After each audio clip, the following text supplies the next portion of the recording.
ninaamini itakuwa ni kwa kwanza kabisa nimezungumza hapa. Ni sawa? Sasa kuna vitu vingi unipe nafasi kwa muda mchache nivizungumzie taratibu. Nisiende kwa kasi nikakuacha. Sawa sawa?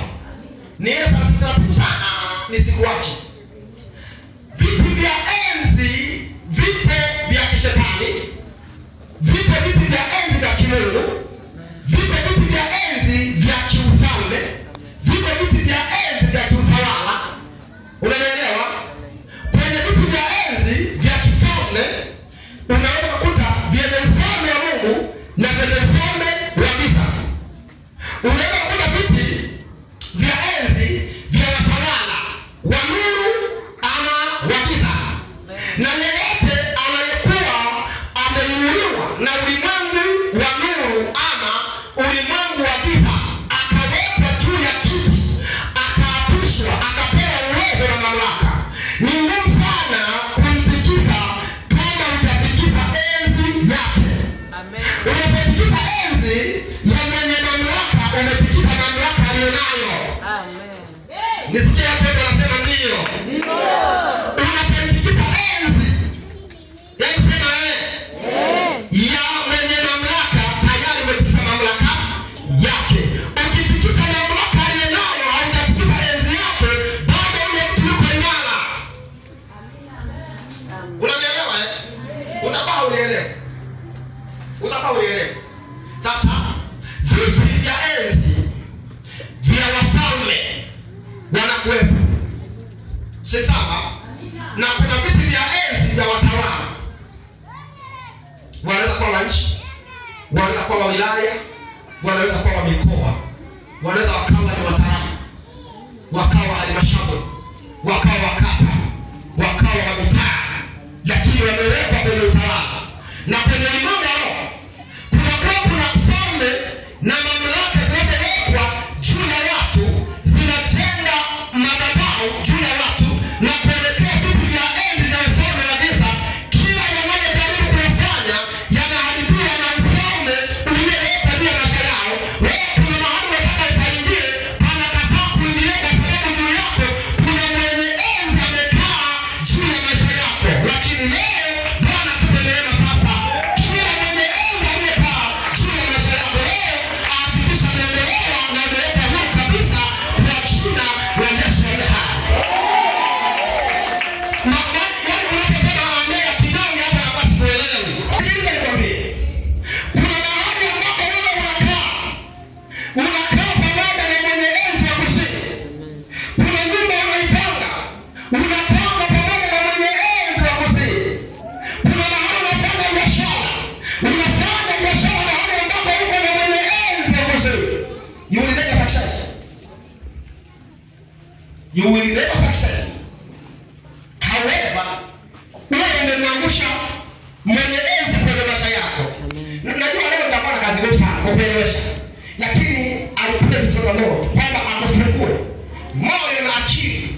Vile nazungumza vikuingia kwa haraka haraka sasa, na maana nataka nipapageti tukaingie. Unaelewa? Unaelewa? Unaelewa? Sema kwa jina la Yesu. Enzi yoyote kwenye maisha yako ninaiagiza kuvunjika. Vipi vyote vya enzi vilivyowekwa kwenye maisha yangu ninaviagiza kupinduka kwa jina la Yesu. Sema ile kitu cha enzi cha kishetani ninakuagiza kuvunjika wewe kwa jina la Yesu. Sema kuvunja. Sema kuvunjika.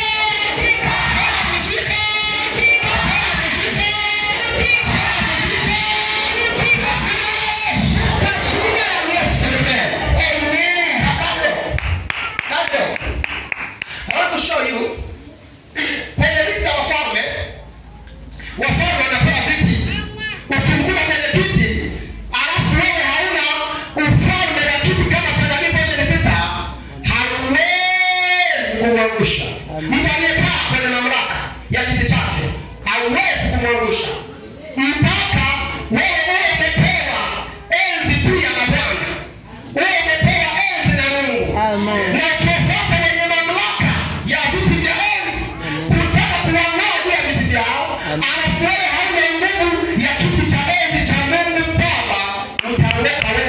Kabisa kabisa. Anataka apambane labda na mkuu wa mkoa amuoe, baada yake ameshakwenda kutoa gerezani na hakuna kumdhamini na familia inafungwa. Just pray to me, you will see the independence of the Lord is come up with every enemy who against with my ministry. Why? Because na mamlaka ile nimeweka na Bwana ni mamlaka ile ikatusha mamlaka yote na enzi yote ambayo nimeweka hapa duniani. Sasa kama ninaendelea kwenye mamlaka ya enzi ya Mungu ya mbinguni aliyeleta hapa kufanya huduma, wanaweza kuwepo wengi wanaokuwa kinyume cha enzi ya kwangu, lakini wote wataishia kwenye kuabudu kwa sababu mimi nina mamlaka juu ya enzi ya Bwana.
Nikuonyeshe jinsi ambavyo vitu vya wafalme vipo unapambana naye kama mfalme kwenye kiti amekaa bila kujiuliza ni nguvu gani imemweka.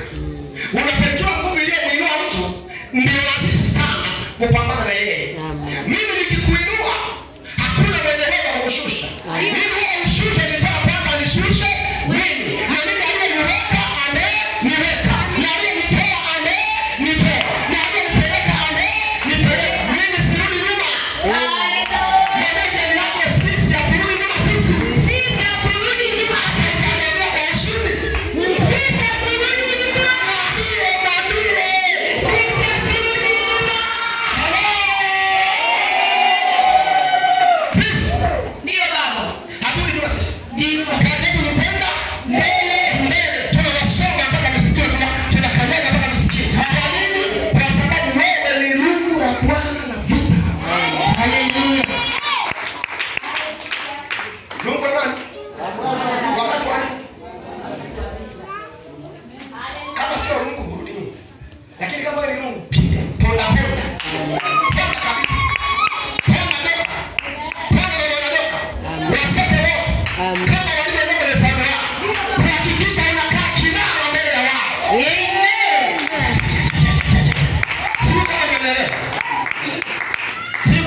Kitabu cha Wafalme wa kwanza sura ya 10 mstari wa 7 hadi 9. Soma haraka. Nadhani niongee na mama Samu na yeye alielewa.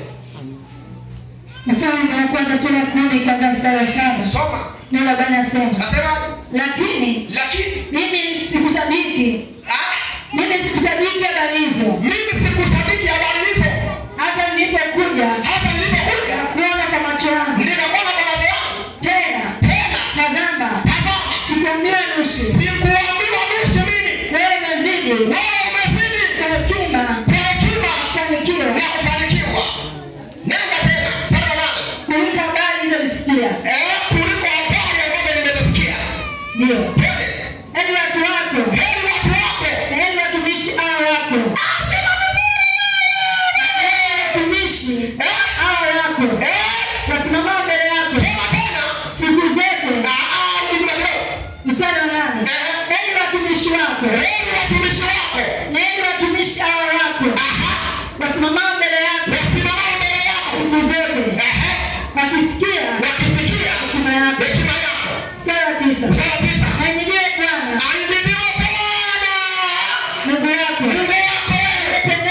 Yeye amekubali na alipofika amesema. Lakini alipofika anasema wala habari nimesikia. Wewe umefanya zaidi ya habari ambayo nimesikia. Ndio maana Mungu amejesha afanye jambo juu ya maisha yako. Zaidi ya ulivyosikia juu yako wewe zaidi ya neno la Mungu tunaona kwa jina la Yesu.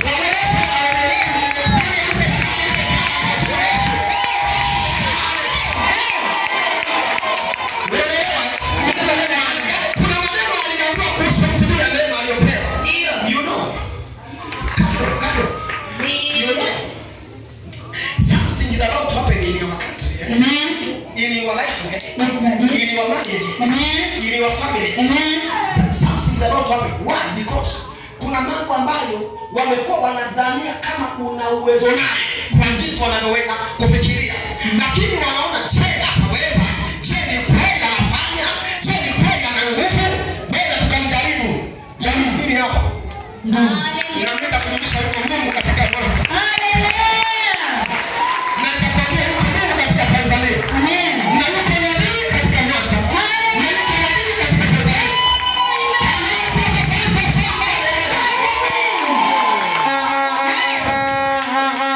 Anasema hivi, mimi nilisikia habari yako sikushaniki. Nilisikia habari yako sikuiamini.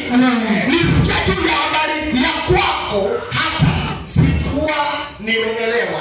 Lakini baada ya kufika kwako, leo nimejua haujafanya hata nusu. Umefanya zaidi ya nusu. Umefanya zaidi ya nilivyosikia. Unanisikia anasema? Anasema umefanya zaidi ya vile nilivyoona. Vile walivyoniambia wewe ni hatari. Unatisha. Lakini mtu mwenye mashaka na wewe, mtu mwenye wasiwasi na wewe, mtu mwenye hofu na wewe, wewe hili litapokea jambo kwa ajili yako. Mungu akiamini mambo yote kuhusu wewe kwa namna njema ya Mungu, mtu mmoja aseme haleluya. Anasema mimi nimesadiki sasa na nimeamini sasa na nimekubali sasa. Waliokuwa wamekataa wakubali kwa ajili yako. Waliokuwa wanapinga waungane na wewe. Amen. Nakabili. Amen. Nakabili. Amen. Waliokuwa kinyume na wewe. Haleluya. Amen. Waliokuwa wakupenda. Amen. Wanapenda. Wapende. Amen. Wakishakupenda, ninakuinua katikati ya yule Mungu akufanye kuwatawala.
Ya Israeli.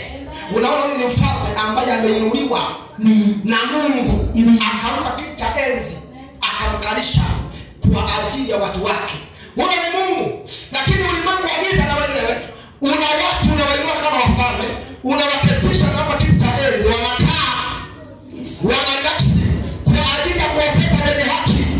Ambia anga, ambia mbingu, ambia ardhi, yeyote aliyeinuliwa na Mungu na mashetani aweze kutesa maisha yangu, hawezi tena, maana kiti cha Bwana kimeinuliwa ndani ya Tanzania. Watu hata waongee umekuwaje?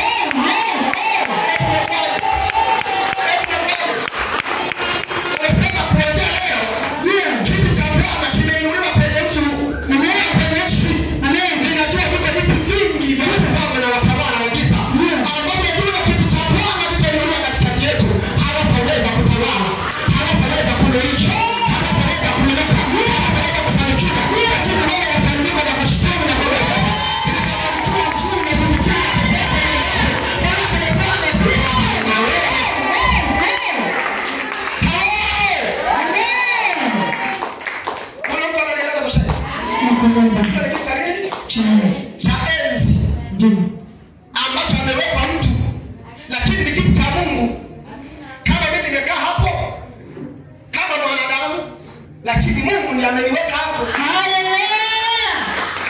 Na wewe kuna mahali ambako Mungu amekuweka. Haleluya. Ukakuta ulimwengu wa giza umeshaweka kiti chake pale. Ndicho nimekuja kukivunja na kukibomoa.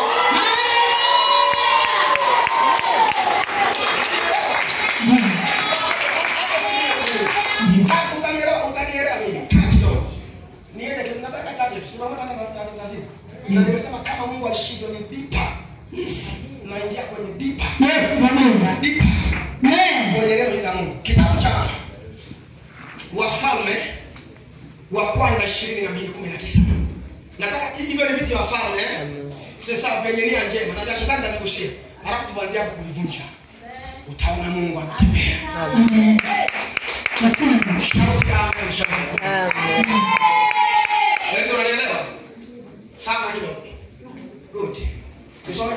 Wafalme wa kwanza 22:19. Soma. Mikaya akasema. Mikaya akafanyaje? Akasema. Sikia basi. Neno la Bwana. Na nimeona Bwana. Ameketi katika kiti chake cha enzi. Lakini Esther wewe. Ameketi katika kiti chake cha enzi. Wewe. Na jeshi la mbinguni wanasimama pande yake. Haya ni macho ya ulimwengu wa roho. Mikaya nabii alikuwa kwenye kesi nzito. Yeye msema kesi nzito. Kesi nzito hiyo inataka kumwangamiza. Ndio. Yeye aliitwa kutatua mgogoro wa mfalme Ahabu. Akiwa ameungana na mfalme Yehoshafati. Wanapanga kwenda Ramoth Gileadi kupigana kuwachukulia nchi yao. Lakini Mungu akawa amepanga mchakato ili wanapokwenda wapigwe, wote wavunjwe. Ni mpango wa Mungu umepanga. Wakati wanataka kwenda, mioyo yao ikapata kigugumizi cha kuamua kwenda kwenye nchi ya Ramoth Gileadi kuiteka. Wakaona waite manabii waweze kusema neno juu ya safari yao. Biblia inasema walikuwa wana manabii 400 wanaopiga magoti mbele ya bahari. Wote wakaletwa mbele ya mfalme wa Babeli. Wakasema mfalme pea. Amen. Wanataka kusema mfalme pea, maana Mungu amekupa nchi ya Ramoth Gileadi upate kuitawala. Na watatawanyika watu wakikimbia uso wako ukiwa wewe unapewa kumiliki. Wamemwambia unabii wa uongo. Wakamwambia kwea jamani mfalme. Hadi akasikia ndani yake ni vema kwenda. Wakati anajipanga aende, sauti ikaja kutokea kinywani mwa mfalme Yehoshafati akamwambia, lakini ingawa wote hawa wamesema vema juu ya safari yetu, je, hakuna nabii anayepiga magoti mbele za Mungu wa mbinguni anayeitwa Yahwe? Amen. Amen. Nikwambie, ingawa manabii wao ni wachawi, ingawa manabii wao ni waganga, ingawa manabii wao ni mizee, ingawa manabii wao ni machini, wana habari ya nabii wa kweli hata kama wakamtafuta. Nasema hivi, wakamtafuta saa inakuja. Unaelewa? Akasema hivi, amna nabii hapa ambaye anapiga magoti kwa bahari. Kwa wale ni manabii wanaweza kuona, wanaweza kutabiri, lakini kwa miungu ya bahari, sio kwa Mungu wa mbinguni. Akasema mfalme Ahabu, ninajua mimi kuna mfalme mmoja amekuwa akipokea mabushia kutoka kwa mtu mmoja nabii anaitwa Mikaya. Mikaya kwenye taifa letu ndiye bado hajapiga magoti kwa bahari, anapiga kwa Jehova Rafa. Sasa wewe tukimleta anaweza kutuambia ukweli kabisa juu ya safari yetu, lakini mara zote huwa anitabiri mema. Yaani nikimuitaka anitabiri, ananiambia mabaya tu, ananiambia mema. Nikwambie mema ambayo sio Bwana ananiambia. Nitakwambia yale Bwana ameweka ndani yangu. Wakasema tumlete, lakini anatabiria mabaya. Mikaya akaja. Alipokuja alikuwa nabii mkuu kwenye taifa. Kama yule mkuu mtu wa Tanzania. Hana kila kitu. Bilikuwa nini? Akataka shaa. Kama ameanguka utaona. Nikaongea kama utaona. Akaja Bwana wewe Mikaya. Nabii Mungu akamwambia Aisha, usichanganye na faida. Anapisha nabii wa kweli na nabii wa uongo. Anamwambia hivi, usichanganye na faida wewe kijana. Umeenda huduma jana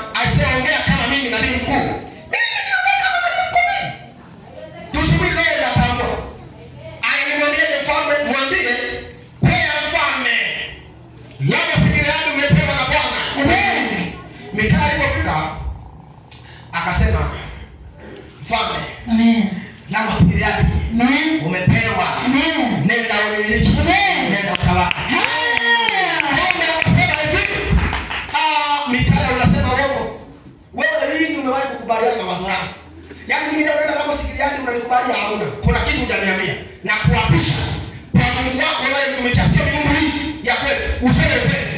Akasema okay, umeniruhusu tena kweli? Sema kweli. Akasema okay.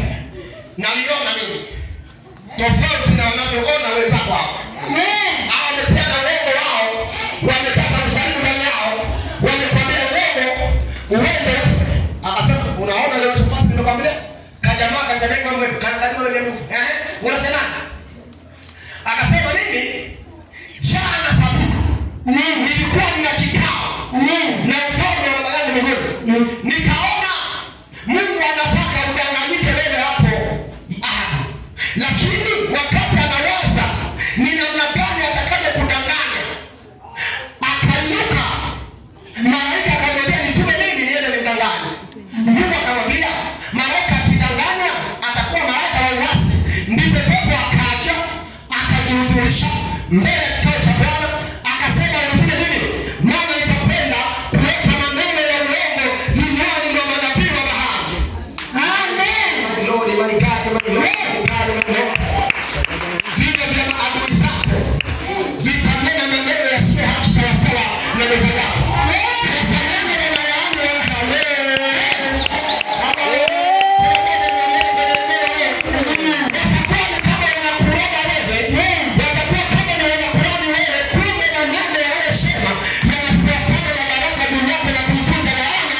Wale walio juu ya nyumba yako wanakanona simame na shauri Mungu.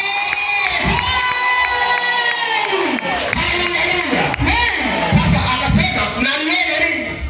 Pepo anawaingia vinywani mwao. Na akaanza na nabii mkuu huyu hapa Zedekia, ndiye alianza kuingia na pepo. Akakasirika Zedekia, akainuka pale. Akachukua mapembe, akayafuna kichwani mwake, akamfuata Mikaya, akamzamua kofi, akamwambia wakati wewe Bwana anaongea na wewe, mbona hajaongea na mimi? Roho Mungu anaongea na wewe nini? Anaongea na wewe kivyako, anaongea na mimi kivyangu. Na mimi ndio ninachosema mimi wewe hauna. Wewe unanipa uchonacho wewe cha uongo wa shetani. Lakini sikilize. Nikwambie. Nimemwona Bwana ameketi kwenye kiti chake cha enzi. Unasikia? Kiti cha enzi kipo. Unaelewa? Juu ya Mungu. Nitaona wamekaa wanapanga jinsi ya kukuangamiza wewe. Na nilipokuwa nimetazama nikaona macho yangu yanavuka kwenye milima ya Efraimu, na nikawaona wakiwa vitani watu wa Israeli pamoja na mji wa Gileadi. Kilichotokea niliona Waisraeli wanakimbia milimani kama kondoo asiye na mchungaji, na wanayoacha mawimbi ya vita wanaanza kwenda nyumbani. Akamwambia sasa asemaje Bwana, usikwae kwenda wala Gileadi kwa sababu watakapokwenda hautarudi, utarudi wewe umekufa. Akamwambia sasa kwa kuwa umenitabiria mambo mabaya, uweze kupewa chakula cha shida, uweze kupewa na viboko, uweze kuelewa, uweze kupesha. Wakamkamata Mikaya, wakamleta gerezani, akapewa chakula cha shida, akapewa maji ya shida. Lakini Mungu alikuwa ameona kiti ambacho Ahabu amekalia ni kiti cha enzi cha shetani, kwa sababu aliyekijenga alikuwa ni mwanamke anaitwa Yezebeli. Sasa Bwana amekuja kuvunja kiti cha enzi cha shetani kwenye ufalme wa watu wake. Alipoingia kwenye nchi, haijalishi mfalme anavyoabudu kwa kiasi gani, alifikiria ndani declare with the name of Jesus.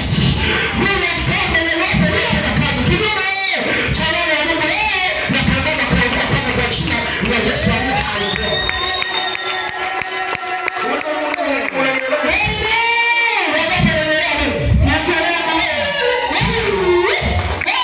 Ndiyo manabii wamekataa wasiongee, ndiyo mitume wamekataa wasiongee wa kweli, wamekataa wachungaji wasiongee wa kweli, lakini leo iko sauti.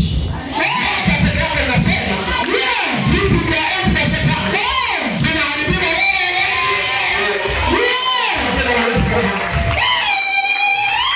Wanapendelewa nini asema?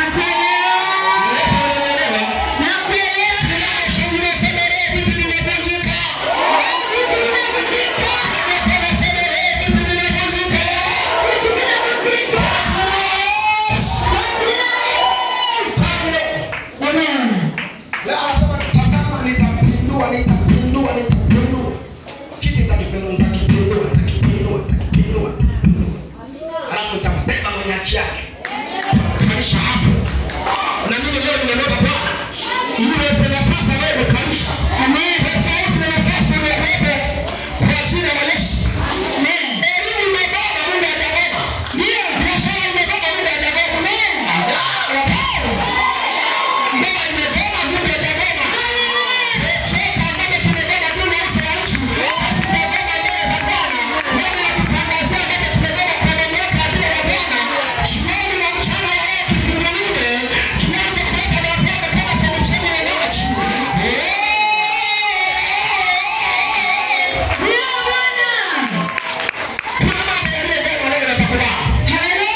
nimeona na yeye amekaa.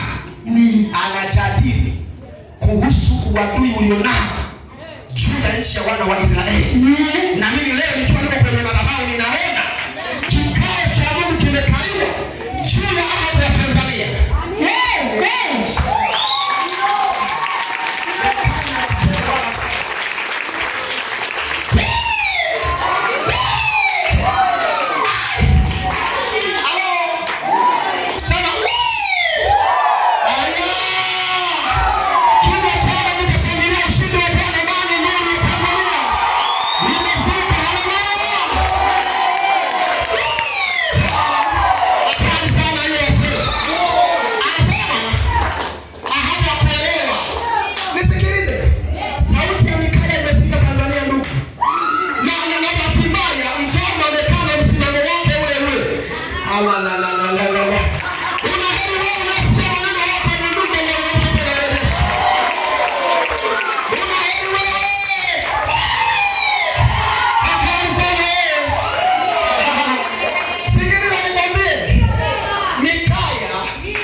Unapoingia vitani, msipigane na mtu yoyote kati ya jeshi, mtafute mfalme anakopita.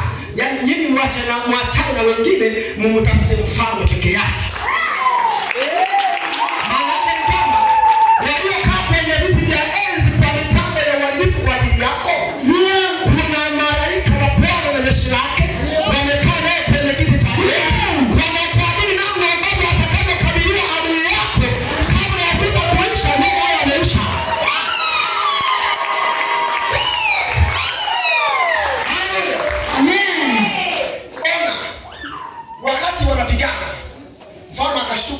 Anasema hapana. Naona upepo wa vita ni mbaya. Vazi langu nakupa wewe. Wewe uvae mavazi ya kifalme, unipe yako ya kawaida. Mungu ndiye ameona. Badilisha mavazi, roho ni yenyewe. Na majina ni yenyewe. Jeshi likagundua aliyevaa mavazi ya kifalme sio yeye. Wanamtafuta yeye. Yaani kama ameweka manguo ya chuma, amevaa tu hapa juu, amevaa mpaka chini vyuma peke yake na mikononi na kichwani. Mwanajeshi mmoja akafunuliwa kwenye roho, akaona, "Navyoona huyu mwenye vyuma huyu sio hapa kweli. Wacha nimlenge hata kama sio yeye." Hivyo hivyo. Anasema namlenga hivyo hivyo. Ninasema akanyosha upinde na mshale wake. Akalenga sehemu ya makutano ya chuma cha juu na chuma cha chini. Mshale ukakita kwenye mbavu na nyenga za hapo. Biblia inasema yeye aliyetangaza vita akatangaza vita ikome. Akamwambia amiri jeshi mkuu, anasema piga filimbi, vita ikome. Wameshaniwahi mwezio. Mimi nasikia damu inamiminika huku. Sijui kama itakuwa salama. Aliyetangaza vita kwa ajili yako atangaze kama ya vita kama kipimo chake.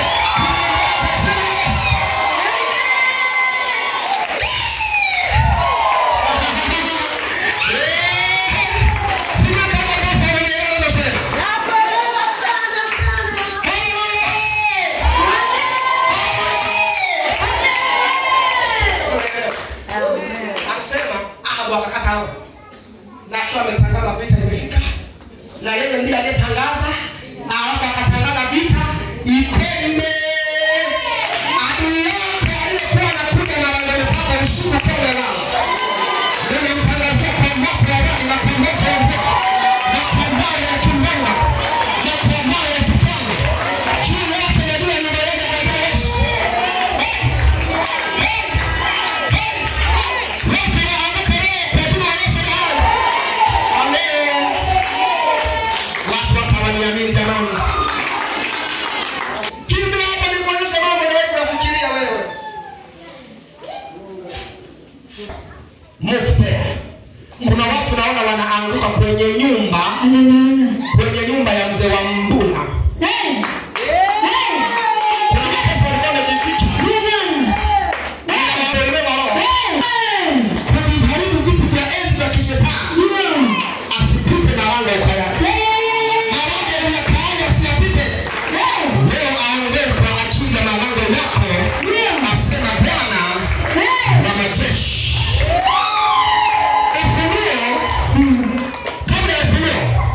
leo mtu mmoja apigwe kibamba.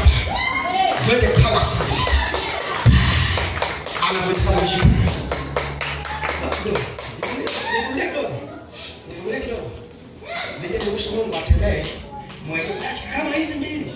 Kwani utajua kitakachoendelea. Uweze kujua wanakusimulia wenzio. Amen. Nisomee. Matendo ya Mitume 12:22-23. Watu wakapiga kelele. Watu wakafanyaje? Wakapiga kelele. Wakafanyaje? Wakisema. Watu wakapiga kelele. Jamani, unasikia watu wanapiga nini? Kelele. Wanapiga nini? Kelele. Ni watu wanapiga kelele. Kwa nani? Soma. Wakisema. Ni sauti ya Mungu. Hii ni sauti ya Mungu. Si sauti ya wanadamu. Si sauti ya wanadamu. Mara malaika wa Bwana akampiga kwa sababu hakumpa Mungu utukufu. Akaliona chango, akatoka na roho. 24. Unasomaje? Narudia 23. Mara malaika wa Bwana akampiga kwa sababu hakumpa Mungu utukufu. Hakumpa Mungu utukufu. Akaliona chango, akatoka na roho. Akatokwa na roho. Na roho. Ndio. Neno la Bwana likazidi kuenea. Likazidi kuenea.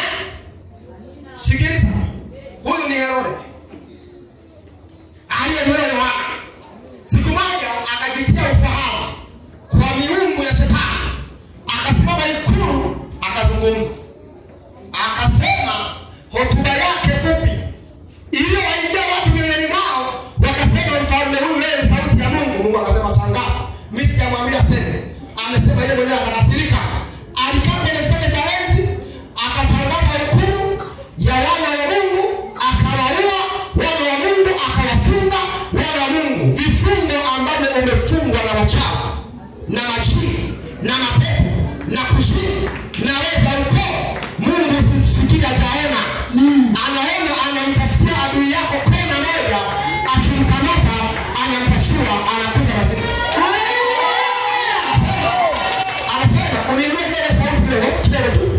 Anasema alipokuwa amekaa akahutubia watu wote, wakasema hakika hii ni sauti ya Mungu katikati yetu. Kumbe ni sauti ya miungu. Kuna watu wanaenda kuinuliwa na miungu ya kuzimu na mashetani yanayopita bahari ya saba, yakawapa uwezo wa kunena hekima ifanane hekima ya Mungu. Kumbe si watu wa Mungu, ni watu waliotoka baharini. Anabeba kuja rais akaongea kama vile na hekima ya Mungu, kumbe ametumwa na bahari ya nane. Leo watanijua mimi ni nani katika nchi. Ambapo pia wanakofu mwatane nayo. Kama ambapo pia mwatane nayo, lakini nimeweza na pale nizungumze mambo haya leo, na ninasema kama alivyonijulia kwa jina la Yesu. Akasema hivi, ikiwa umeongea maneno ya namna hii na watu wote wamekushangilia, hawajashangilia Mungu wa mbinguni, wameshangilia Mungu. Akamwagiza malaika, akampandika kwa chango, akatokwa na roho, akafa. Imekuwaje sasa? Ni kwa sababu wewe uliyekaa kwenye ufalme wa taifa, wewe si wa Bwana, wewe ni wa shetani.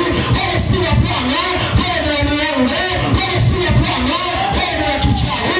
Wewe si wa Bwana, wewe ni wa mizimu. Ndio maana watu wanapokufa haujiulizi imekuwaje, wanashangilia pamoja na wauaji. Leo natangaza kwa jina la Yesu, sana sana waliopamoja na huku juu ya watu wengine, yule moja mtafanya na huku na mwelekezo kwenye malango yako na kwa wazee wako na kwa watoto wako, lakini wenye haki ya Bwana katika Tanzania wote wanaweza kuwa salama kwa jina la Yesu. Popote pale alipoleta mtu ndani ya taifa, awe salama, awe salama, awe salama, awe salama, awe salama, awe salama, asema Bwana. Na wenye sauti zao wasinyamazishe, na wanaozungumza wasinyamazishe, na wanaopiga mikono wasipige mikono wakasikia. Kila mmoja anayeongeza kuongea juu ya taifa, anayeongeza kule juu ya nchi yako kwa jina la Yesu. Ukitupisha unakufa wewe. Mwambie jirani yako, atakaye kutisha atakufa yeye. Hajaelewa. Atakaye kutisha nani? Atakufa yeye. Amen.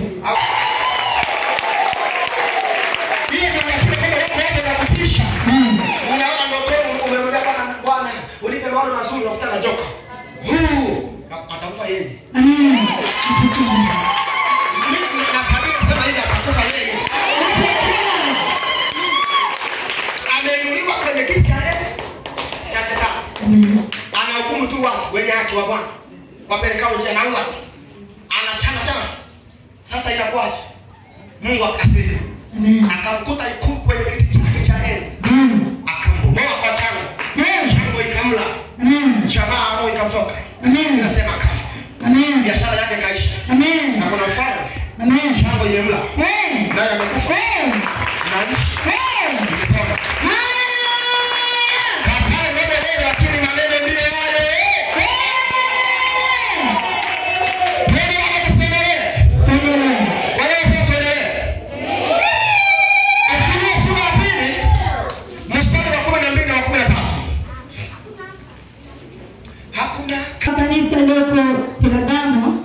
Soma vizuri. Na kwa malaika wa kanisa liloko Pergamo andika. Haya ndiyo anenayo yeye. Haya ndiyo anenayo yeye. Aliye na ule upanga mkali. Aliye na upanga mkali leo. Kwenye makati Sheke makatalama. Heri ya makamata moyo wako leo. Vakasi tunabaya dasimana. Kiraboshi na rosipataya. Maso na manake ya dabasana. Ripasaka na bashagoro na kapasa. Ripasaka na mandoro musika na majarosh. Ripasaka na majandoro musika na majandarosh. Yebasaka papa shokotia na mandoro na basaka papa. Mbele yako na uunganisha na mbele ya Kristo Yesu. Mbele yako na uunganisha na mbele ya Mungu. Mbele yako na uunganisha na roho ya Bwana. Mbele uunganisha roho ya Bwana ndani yako leo. Kama kuna wachawi wameweka vita hivi ndani ya moyo wako. Wameweka vita hivi ndani ya mwili wako, ndani ya mabega, ndani ya mgongo, ndani ya miguu. Kwa jina la Yesu kila eneo la mwili wako na liunganisha na uungu wa mwili wa Kristo Yesu. Usiwe wewe mdahulu wewe Bwana kama usije wewe unganisha. Usiwe wewe mdahulu jambo la ajabu na kugeuza kutoka kwenye binadamu na kutoka kwenye namna ya roho ya Bwana na kutoka kwenye namna ya uungu na miungu ya takatifu kutoka kwa Bwana.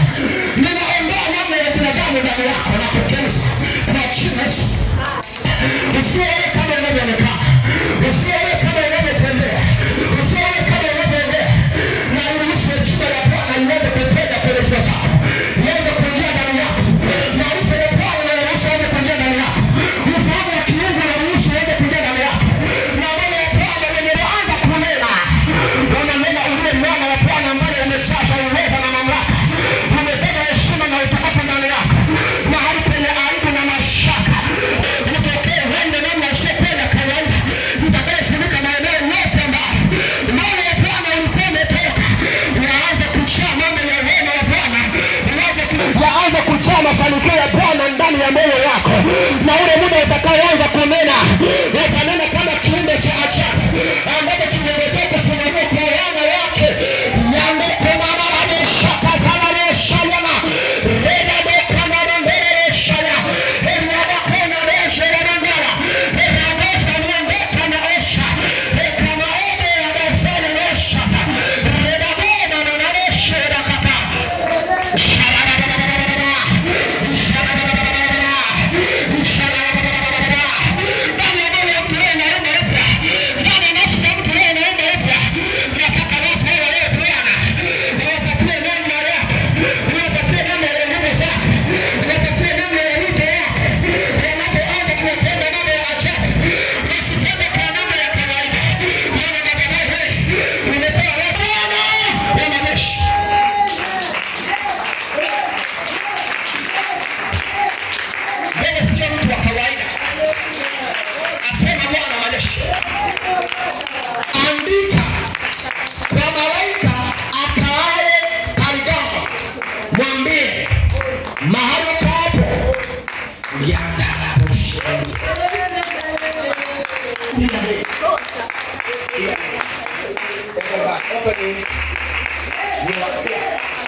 Kuna mtu mmoja alikuwa anaitwa Yefta. Yefta alikuwa ni mtu Mungu amemtuma kwa saa yake. Yefta alikuwa ametumwa na Mungu kwa saa yake. ayatende mambo ya ajabu. Yesterday wakati nilikuwa ninaomba, kuna mambo mengi sana Bwana anasema na mimi. Ya ajabu sana. Mambo ya ajabu. Mungu ambaye anashangaa. Wakati nashangaa kanipa habari ya mtu anaitwa Jefta. Nikamwambia Jefta, Mungu, hebu muelezee vizuri akanielezea. Nikakimbia nikamtafuta Jefta, nikamsoma habari zake. Nikashangaa sana, was amazing. Amen. Nikasema mambo haya kama ndio Mungu anawaza kwa ajili ya mtu ambaye namtaja sasa hivi. Amen. Hawezi kuruka hata kama akiwa. Hata kama ukiwa unaongea. Uko Marekani. Hallelujah. Shali tukata kama tukasema. Amen.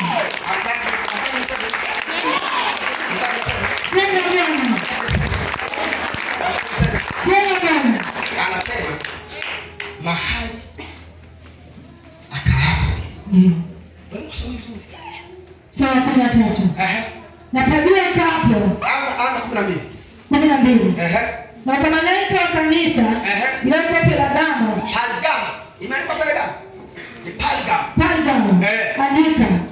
Haya ndiyo anenayo. Andika haya ndiyo anenayo nani?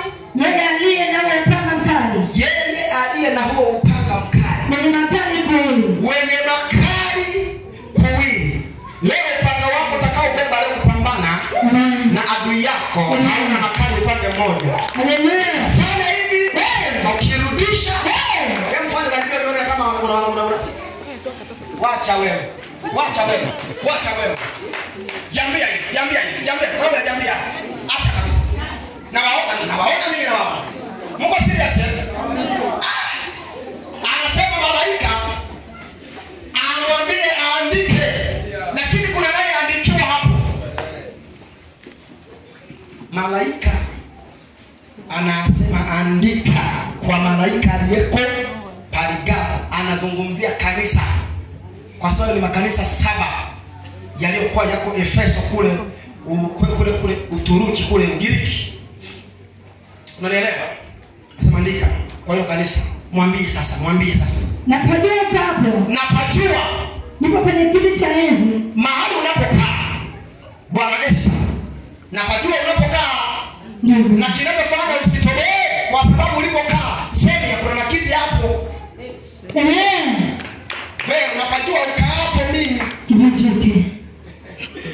Anasema hivi, napajua ukaapo. Anamwambia hivi, mwambie aliyekaa Pergamo. Mwandikie taarifa hiyo muelezee. Kwamba mimi napajua ukaapo. Si sawa? Ni mahali penye kiti cha enzi. Cha nani? Cha shetani. Nasikia hayo mambo. Sio kasema ni mambo ya nabii kwa nipita, hapana. Ni mambo ya Mungu hayo. Anaongea na kanisa. Amen. Kanisa hili la Pergamo kule Uturuki ya sasa hivi. Amen. Ndipo anasema najua mahali ulipokaa. Amen. Bado ulipokaa wewe ukaweka madhabahu, ukaweka kanisa, watu wanakusanyika wanamwabudu Bwana. Mahali hapo kuna kiti cha enzi cha shetani ambacho naye amekijenga kupambana na watu wako hao. Amen. Kumwacha kaa. Unapajua mahali ukaa. Aliposema mwambie malaika wa Pergamo, anamwambia mtumishi wa Bwana wa Uturuki. Amen. Kwa maana Mungu alitumia tafsiri ya malaika ili wafalme waliopo wasimzuie waraka kufika. Wale wakisoma wakaona anaelezea mchungaji Pedro. Watajua wewe ni mambo ya kichungaji, watazuia kwa sababu injili muda ule haihubiri kwa heri na kwa amani. Kwa Mungu akaanza kutumia lugha ya tafsiri kwa malaika wa Pergamo akiwa mchungaji na akiwa na mtume Yohana akiwa kwenye Patmo kule kisiwani bondeni, akiwa anaongea naye, anampa maagizo ya kwamba ingawa shetani ameweka kiti chake kule Pergamo, mwambie sasa mahali akaapo na shetani yupo, lakini kuna malaika nimemweka juu ya anga la Pergamo, naye anaupanga wenye makali kuwili.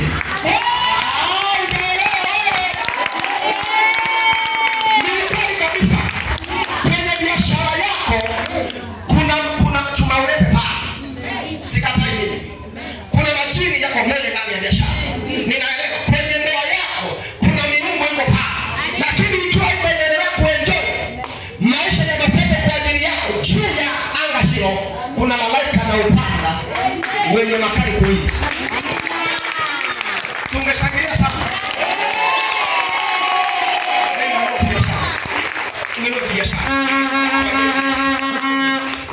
Anasema upanga wenye makali kuwili uko wapi?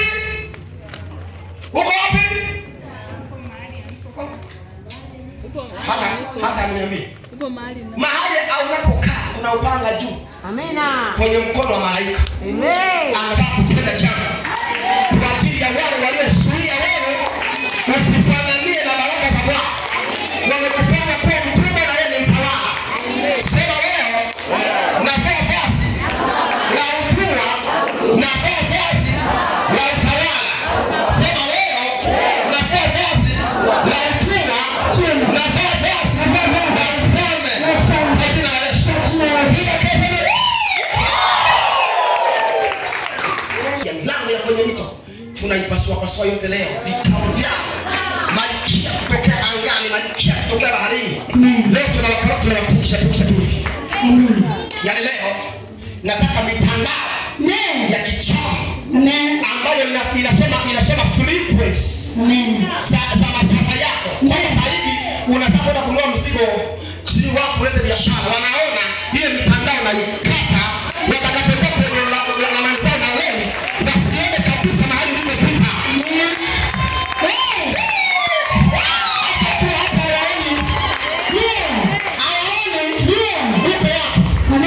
Waliona kama unakuja na njia kama inaelekea Msweru lakini mbele hapo ukatokea mchele kwenye skrini. Kama unaweza kunasa mawimbi yako. Nisikilize. Kwenye ulimwengu wa roho imepiga radi ambayo imechafua kamera na TV wanaozitumia kwa kuangalia wote kwenye ulimwengu wa roho. Ina maana wanapoona chochote kuelekea kwenye ibada hii, chini ya maisha yako itaanza kwenda kwenye upele. Nisikilize. Na kile watakapoanza kufufua mitandao yao na frequency zao za kichawi, maredio yenye matangazo, maredio koo ambayo wanatumia kuchukua taarifa zako, yatakapoharibika wataseti yatapewa.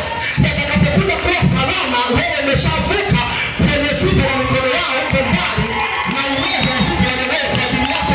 Mtu mmoja naomba pekee toka ile plano leo.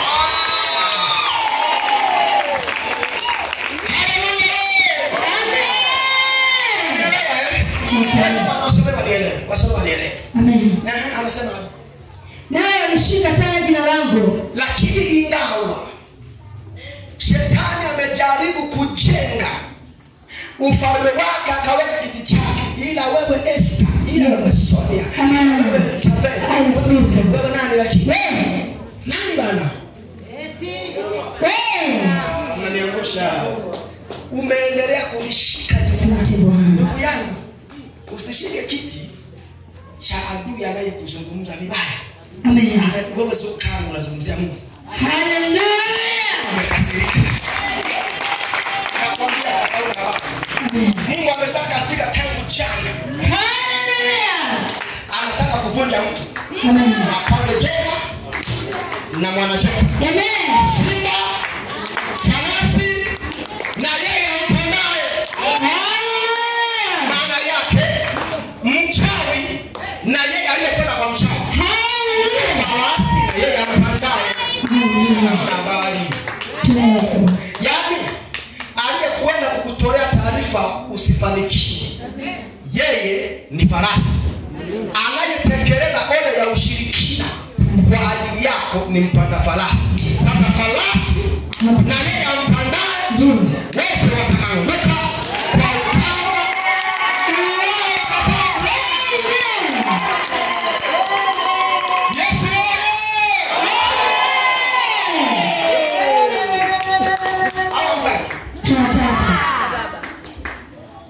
yeye ampandaye wote wataangamizwa kwa upanga wa malaika aliyeubeba mwenye makali kuwili. Unakata huku na huku. Fanya hivi angalau wanaenda kireka chini, mashariki, kaskazini, magharibi, wote wanakatwa. Sema mnakatwa. Sema upigwe. Tena upigwe.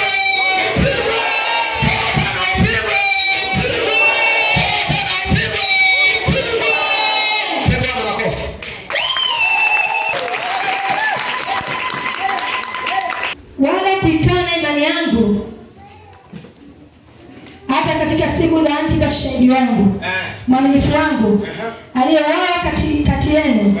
Hapa akaapo shetani. Hapo akaapo shetani. Kuna mahali jamani shetani anakaa. Amen. Ni mfurumwe, si mfurumwe? Mfurumwe nani? Ndipo ushirikiano. Mfurumwe nani? Yaani kuna shetani kwenye duka la mtu. Mahali ukaapo kuna kitu cha kale cha shetani kwenye nyumba yako, kwenye kazi yako. Na bahati mbaya ufalme wa giza umejimarisha. Kila mahali unaweka kitu, hata kwenye familia yenu kuna kiti ambacho kinakuwa kiti, sio kuna kiti gani? Kiti ya baba yako unakaa wewe. Hicho ndio cha familia sasa. Mamlaka inatoka pale na kufuata na kupigia mchini. Toboe. Ni uongo. Kwa nini kuna kiti? Chaba, kuna na kigoda fulani. Sasa mimi kwetu kuna ngoma. Kuna kiti cha ngozi na kuna ngoma. Pale ukaapo kuna kiti cha enzi cha shetani. Mimi kwetu kuna kiti kimebeba ngozi. Unanielewa? Na ili kikaliwe kwanza kinawekewa ngozi chini na kiti kinawekwa juu ya ngozi. Unaona? Alafu mtu anakaa. Pakuegeshia mkono ni kwenye ngoma. Mahali ukaapo kuna kiti cha enzi cha shetani. Ofisi uliyomo wewe nafanya kazi, bado kuna kiti cha enzi cha shetani. Utakiona. Kwa sababu hata kwenye ofisi uliyomo kiti unakalia, amekalia na mwingine. Ili aachiliwe, mapepo ndio yamemfungua kukaa kwenye kazi. Yamemtuma aende kuharibu masomo kwa wanafunzi. Ni mwalimu mchawi. Unakataa nini wewe? Yuko pale kama mwalimu wa taaluma, kumbe ni mwalimu ambaye ametumwa na kuzimu. Mule kwenye ofisi kuna kiti cha shetani mahali ukao. Ni ukweli utafanya kazi, ni ukweli utalipa mshahara, au utafanya kila kitu kwa sababu mahali ukao kuna kiti cha enzi cha shetani. Unaelewa? Sasa jaribu kuanza mamlaka yoyote. Kwa hiyo kila kwenye wilaya kiti anachokalia kiongozi wa wilaya kina nembo ile inatambulisha kama kiongozi wa wilaya. Kiti anachokalia. Unaelewa? Kwenye mkoa kiti anachokalia kiongozi wa mkoa kina alama ile kutambulisha kama kiti cha mkuu wa mkoa. Unaelewa? Ukienda kwenye kiti cha waziri mkuu kina nembo ile kutambulisha kama kiti cha waziri mkuu. Ukienda kwenye kiti cha kiongozi wa taifa kina alama inayotambulisha kama kiti cha kiongozi wa taifa. Mahali ukaapo kuna kiti cha enzi cha shetani. Hakuna mahali wewe upo, hakuna ufalme wa shetani umekaa pale. Unaweza kuwa wewe unamwabudu Bwana, unamsifu Bwana, unamtukuza Bwana, unamwomba Bwana, unalala kwenye maombi kwa ajili ya Bwana, lakini boss anayekupangisha nyumba ya kuishi, yeye ana kiti cha kuzimu. Mahali ulipoweka biashara, mwenye nyumba yeye ana kiti cha enzi cha shetani. Mahali ambapo unafanyia biashara kuna kiti cha enzi cha shetani. Haiwezi kutoboa mpaka kivunje kiti chake, alafu aseme wewe unanifuruga uondoke, hata kama utavuruga. Na kwa taarifa yako usiondoke. Ukishakivunja usifukuzike, kataa kufukuzwa. Kata uishi. Bwana anakatalia. Mimi ukinipandisha vurugu zikakuja na ukazisikia, unanifuata, mkataba mpaka uishi. Ndio naenda. Unanielewa? Unanielewa? Sitoki mimi. Nataka nijue unataka unifukuze kwa sababu gani? Unanifukuza kwa sababu gani? Mimi nakufukuza kwa sababu majirani zako hawajakuelewa, watanielewa. Sasa kama mimi unanielewa, mimi nakuelewa, basi kama unanielewa wenyewe wanaopanga na mimi hawana sababu. Watoto ndanipa hela za vibaya vyao. Amen. Mahali ulipojenga, unaona umejenga akapo shetani ameweka kitu cha enzi pale. Sio unakataa nini? Kwa kama unakataa basi mimi niache, maana kama mambo yanakuhusu. Kabla ya watu wa Dar es Salaam mimi naona kama yanahusu. Mahali ukaapo kuna kitu. Mungu ukimwona anaongea na kanisa. Tunaelewa? Mahali ukaa kuna kiti cha enzi cha shetani. Haya, unafanya kazi, si ndio? Kwa mfano, tumejenga soko kubwa hapa, si ndio? Tufanye biashara, unanielewa? Lakini pesa ile ni mkopo, sawa, ambao tumekopa kwenye mataifa ya makaburi, ambao mataifa hayo yana miungu ambayo yanaitumikia, inawapa hizo fedha. Leo wanafanya ubia na sisi, wanatukopesha, tunajenga miradi hii inakuwa under control with the spirit of evil. Why? Because chanzo cha mapato yetu ni miungu iliyotupa. Tutakapokuwa tunachukua fedha za kwetu, tunalipa kodi kwa taifa, zitakuwa zinalipa watu wa miungu. Tunaunganisha uchumi wa nchi kwenye miungu ya kuzimu, maana ndio iliyotusapoti tujenge soko. Mahali ukaa, sijui kwa nini unaelewa. Mahali ukaa ndio kuna kitu cha enzi cha shetani. Ni ngumu kujua. Ili uweze kujua ni mpaka akili yako iwe iko sensitivity sana kwenye mambo hayo. Na can I imagine with you kwamba jaribu kuwaza muda huu vitu vingi ambavyo vinafanywa katika taifa, katika nchi, unanielewa? Hatufanyi kwa nguvu za kwetu wenyewe, tunafanya kwa nguvu ya support ya nchi zenye nguvu ulimwenguni.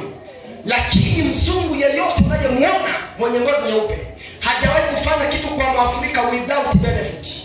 Chochote unachofanyiwa ndani yake iko faida anapata. Wewe unajua au haujui, kuna connection imekuunganisha. I will never be under with the white man. Kapa mimi na kapa. Sinazilisha nini? Amen. Kama wana dini nzuri, wana kwenda huko shetani msimu, pepo mchafu. Amen. Kila zile.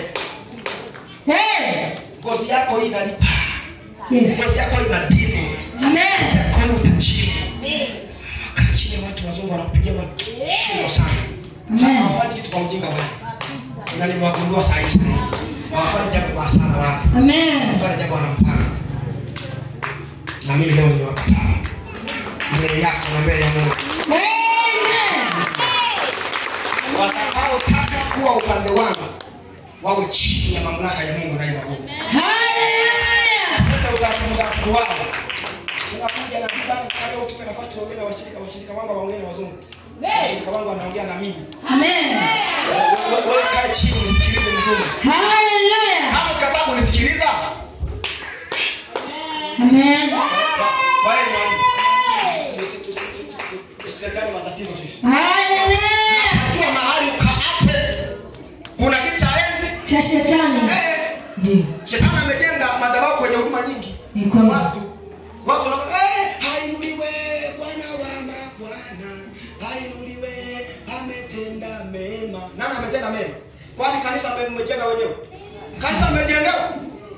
Aliyetenda mema ni mzungu, sio Yesu. Ndio mnaye msifu hapo. Mbona mnakataa? Nyinyi kama mnabarua hapo. Mkae mnabarua hapo, sawa? Mtakuja kuona maajabu hapo. Hatutaki simama wazungu. Amen. Lakini tunaweza kufanya mambo sisi wenyewe bila wazungu. Hallelujah.